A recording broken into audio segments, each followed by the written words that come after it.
Hi students, आप सभी कैसे हो। आई होप आप बिल्कुल ठीक होंगे।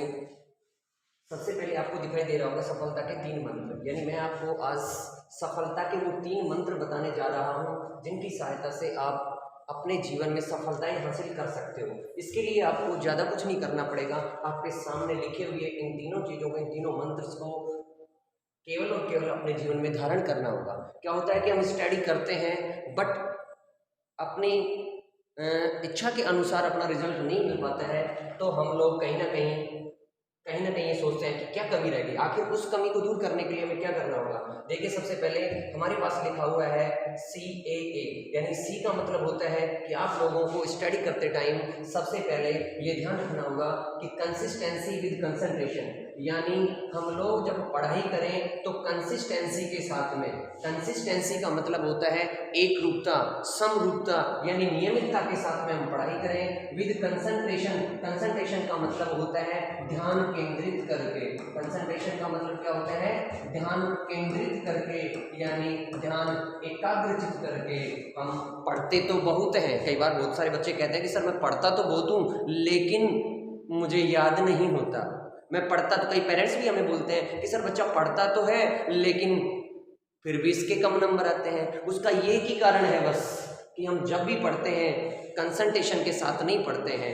जब भी हम पढ़ते हैं तो ध्यान को एकाग्रचित करके नहीं पढ़ते हैं। इसलिए मैं आपसे कहता हूं कि आप जितने टाइम पढ़ो, चाहे 3 घंटे के बजाय 2 घंटे पढ़ो, लेकिन जितनी देर पढ़ो तब तक आप अपने दिमाग को केवल और केवल अपनी पढ़ाई पे कंसंट्रेट रखो। पूरी तरह से एकाग्रता आपकी पढ़ाई पे होनी चाहिए। अगर आपकी पढ़ाई में कंसंट्रेशन है और उस कंसंट्रेशन के साथ में आप समरूपता या एक रूपता के साथ पढ़ रहे हो, समरूपता, एक रूपता या रेगुलरिटी का मतलब है कि आप लोग जैसे आज 2 घंटे पढ़ रहे हो तो नियमित रूप से आपको रोजाना 2 घंटे पढ़ने ही हैं। यानी ये नहीं कि आप लोग आज 2 घंटे पढ़ लिए, कल नहीं पढ़ा, परसों 4 घंटे पढ़ लेंगे। नहीं, ऐसा बिल्कुल नहीं हो सकता।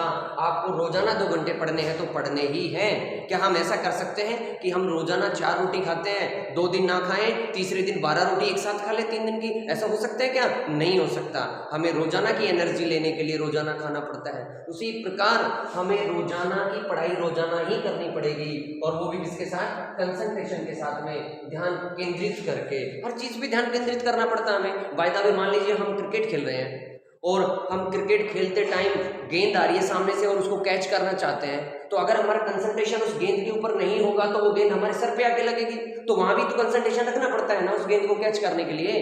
तो यहाँ भी हमें हमारे माइंड में अगर स्टडी को कैच करवाना है तो हमें पढ़ाई पे केंद्रित करना ही पड़ेगा।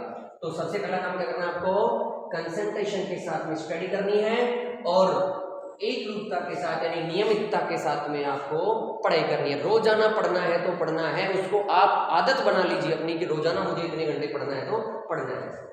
दूसरे नंबर पे हमें क्या करना है? Avoid from silly mistakes. Avoid का मतलब दूर रहें, बचें। फ्रॉम सिली मिस्टेक्स, मूर्खतापूर्ण की गई गलतियों से। मान लीजिए हमने कंसंट्रेशन के साथ में और रोजाना नियमितता के साथ में पढ़ाई की है, लेकिन जब हम एग्जाम देते हैं तो उसमें कुछ छोटी छोटी मिस्टेक्स कर देते हैं। छोटी छोटी मिस्टेक्स का मतलब है कि जब हम लिखते हैं तो लिखना चाहते हैं, कोई दूसरा अक्षर लिखा जाता है, कोई दूसरा, तो काटा पीटी कर देते हैं, उसमें काट देते हैं, उसको इरेज कर देते हैं पेन से इधर उधर, या फिर पेन की नोक में थोड़ी बहुत स्याही लग जाती है, उसको हम ऐसे जब लिखते हैं तो वहां लग गया, हाथ रखा गया, वो ऐसे काटा पीटी हो गई। तो इन सारी चीजों से बचें, बिल्कुल सटीकता के साथ लिखें, साफ और सुथरा लिखें, क्योंकि जो एग्जामिनर होता है, जो कॉपी जांच करने वाला होता है, उसका उस बच्चे की कॉपी में जो साफ सुथरापन होता है उसका बहुत ही इफेक्ट पड़ता है, पॉजिटिव इफेक्ट पड़ता है उसका। इसलिए मैं आपसे कहूंगा कि आप जब लिखो, आंसर दो, तो आप छोटी छोटी गलतियों से बचो, सिली मिस्टेक से बचो, मूर्खतापूर्ण जो गलतियां हम करते हैं उनसे बचो। मान लीजिए अब आपने ये काम भी सही ढंग से कर लिया। तीसरे नंबर पे है, कई बार क्या होता है कि हमने कंसंट्रेशन के साथ, कंसिस्टेंसी के साथ पढ़ाई की, कोई गलतियां भी नहीं की, फिर भी हमारे जितना हम चाहते थे, जितनी हमारी एक्सपेक्टेशंस थी, उसके अनुसार नंबर नहीं आ पाते, तो हम लोग उसके बारे में टेंशन करके बैठ जाते हैं कि मेरी तो रैंक नीचे चली जाएगी, मेरे तो परसेंटेज डाउन चली जाएगी। उसके बारे में हम आवश्यकता से अधिक सोच विचार करने लग जाते हैं, उसको कहते हैं ओवर थिंकिंग, आवश्यकता से अधिक सोच विचार करना। तो हमारा जो टाइम है वो आने वाले एग्जाम में देने की बजाय हम पीछे जो जा चुका है एग्जाम उसके बारे में सोचने में लगा देते हैं। इसलिए मैं आपसे कहूंगा, मैं रिक्वेस्ट करूंगा कि आप लोग उस एग्जाम को देने के बाद आगे आने वाले एग्जाम के बारे में सोचें, ना कि उसके बारे में ओवर थिंकिंग करें।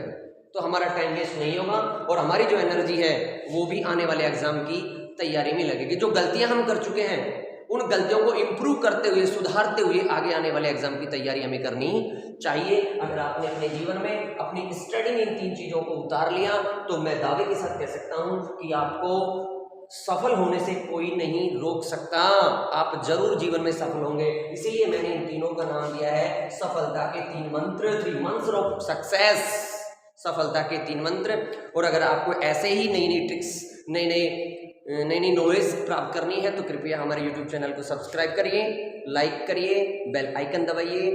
Thank you so much, have a nice day.